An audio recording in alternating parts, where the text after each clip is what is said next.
A day in my life as a stay-at-home mom and content creator. Alas 6 ng umaga na nga ako nagising mga be, at pagising ko nga ay tinimpla na ako ng kape ng aking kapatid.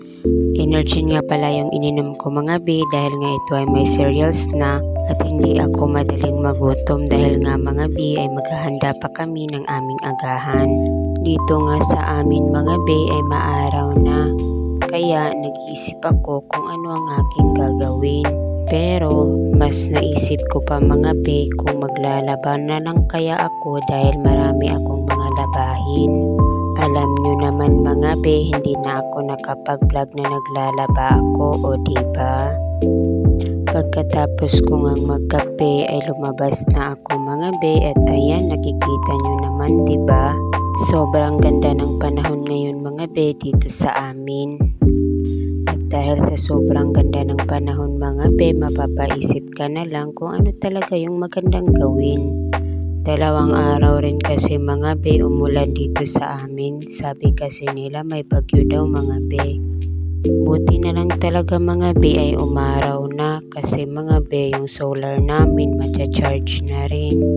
Sa ganda ng panahon ngayon mga be, parang ang sarap-sarap talaga humugot ng positive, hope, and etc.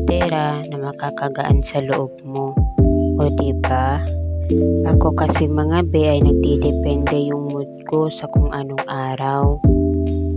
Pagkatapos ko nga doon mga be ay dito na nga ako sa aking mga halaman. O ayan mga be, dinidiligan ko nga sila dahil nga ito ay hindi naaabot ng ulan. Kasi mga be, masyadong nasa gilid lang din itong aking mga halaman, at kapag umuulan ay hindi nga ito nalalagyan ng tubig. Ito nga rin pala mga be ang araw-araw kong ginagawa tuwing umaga na. Nagdidilig ako ng mga halaman. Dahil ako mga be ay mahilig ako sa halaman dati, pero dumating yung araw na hindi ko na sila naalagaan. Naging maganda na nga ito mga be nang nakabukod na kami, dahil nga mga be ay araw-araw ko na silang nadidiligan. Makikita nyo naman mga be, mayroon ng mga dahon na tumutubo. Parang ang saya-saya na nila mga be dahil may nag-aalaga na sa kanila. Ito ngang mga halaman ko mga be ay para na rin aking mga pusa, kasi nga mga be importante na rin sila sa buhay ko. Ngayon lang pala mga be ako bumalik mag-alaga ng mga halaman nang nakabukod na kami, kasi nga mga be itong mga bulaklak ko ay nandun lang naka-display sa bahay nila lola, at hindi ko alam mga be kung bakit tinatamad akong alagaan sila doon. Minsan din kasi mga be kapag naghuhugas ako ng plato dito sa loob ng bahay namin, yun na rin yung inilalagay ko sa halaman ko para mga be magamit ko yung tubig na sobra. Sayang kasi mga be kung ipagtatapon ko na lang yung tubig.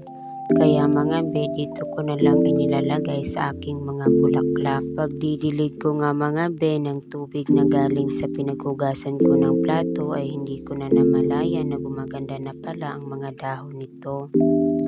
Ayan mga be, makikita nyo naman na sobrang ganda na nilang tignan.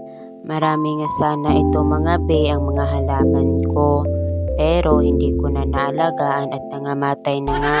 Nangalaya pala ay hindi, basta mga be nalanta na sila, yun yung totoo, hindi nangamatay.